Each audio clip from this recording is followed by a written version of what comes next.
Dans le cadre de votre compétence, vous devez faire un examen. Vous vous rappelez, dans une des diaporamas, on vous montrait que vous avez une date de début, une date de fin, une date d'examen.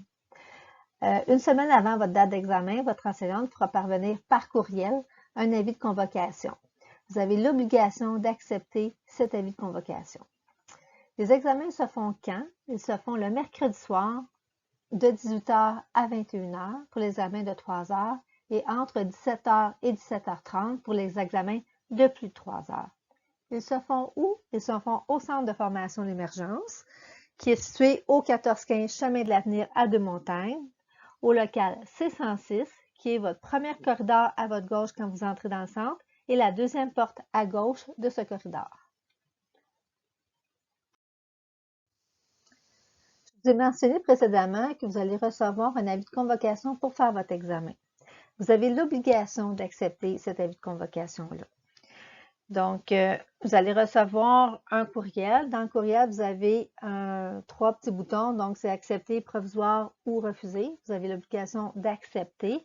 Par la suite, l'avis de convocation va aller directement dans votre calendrier Outlook.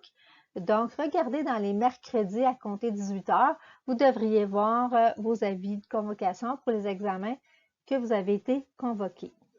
Je vous répète, vous avez l'obligation d'accepter et de respecter la date d'examen. Aucune demande de report ou de prolongation de la durée de la compétence sera acceptée, à moins d'une situation exceptionnelle que vous devrez discuter avec votre enseignante. Pour ce qui est de la salle d'examen, je vous suggère d'arriver 15 minutes avant. Le matériel qui est autorisé à la salle d'examen, votre crayon, votre règle, un surligneur, une gomme effacée, des coquilles pour le bruit, et vous allez devoir fournir votre carte d'identité avec photo, c'est obligatoire pour vous présenter à la salle d'examen.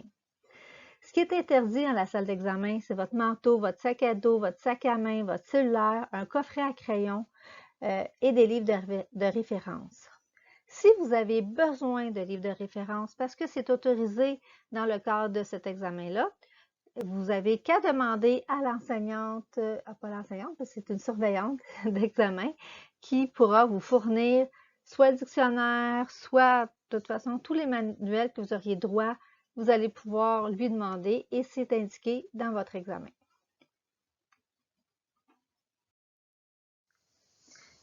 Dans les cas PDEP, il y a 2 types d'examens. Il y a des examens pratiques qui ont duré entre 1h30 et 4 heures selon la compétence à évaluer. Et il y a aussi les devoirs notés. La remise des devoirs notés se fait à la salle d'examen. Vous allez devoir signer la fiche de verdict. Donc, vous devez prévoir plus ou moins 15 minutes là, selon l'achalandage de la soirée d'examen.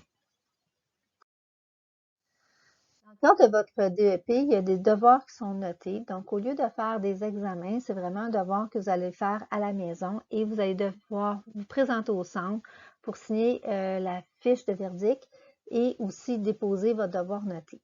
Les devoirs notés en comptabilité sont métier formation, interaction professionnelle ainsi que cheminement professionnel. En secrétariat, ça peut être métier formation et intégration au travail. Suite à votre examen, l'enseignante aura un délai de 10 jours ouvrables pour faire la correction. Votre résultat sera transmis par courriel à l'aide d'une fiche de rétroaction. Sur la fiche de rétroaction, vous allez pouvoir y lire tous les manquements que vous avez eus ou tous les succès. Et si jamais vous étiez en échec, il y a un endroit sur cette feuille-là qui s'intitule « Plan de récupération » et votre enseignante vous donnera toutes les consignes pour mieux vous préparer à votre reprise d'examen. À la fin de votre fiche de rétroaction, votre enseignante cochera le verdict soit de succès, soit d'échec. Ce qu'il faut savoir, c'est qu'en formation professionnelle, il n'y aura pas de note. Vous ne saurez pas si vous avez eu 80 ou 90%.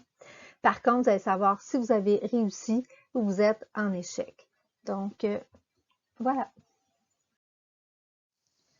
Les normes et modalités du centre. En fait, quand vous venez pour faire un examen, si vous avez un succès, tout va bien, vous passez automatiquement à la prochaine compétence. Si malheureusement vous êtes en échec, vous allez avoir droit à une reprise d'examen. Si par contre, après votre reprise, vous avez un succès, parfait, on poursuit, on s'en va avec la prochaine compétence. Si vous êtes en échec, malheureusement, ça va être une reprise de compétence. Donc, si c'était une compétence de 30 heures, vous allez refaire 30 heures de cours pour avoir accès à votre examen. Selon les normes et modalités du centre, si vous absentez lors de l'examen et que c'est une absence non motivée, vous allez perdre le droit de reprise de votre examen. Ce que ça veut dire que vous allez avoir droit à un examen. Par contre, si vous échouez, vous n'aurez pas le droit à une reprise d'examen, vous allez tomber automatiquement en reprise de compétences.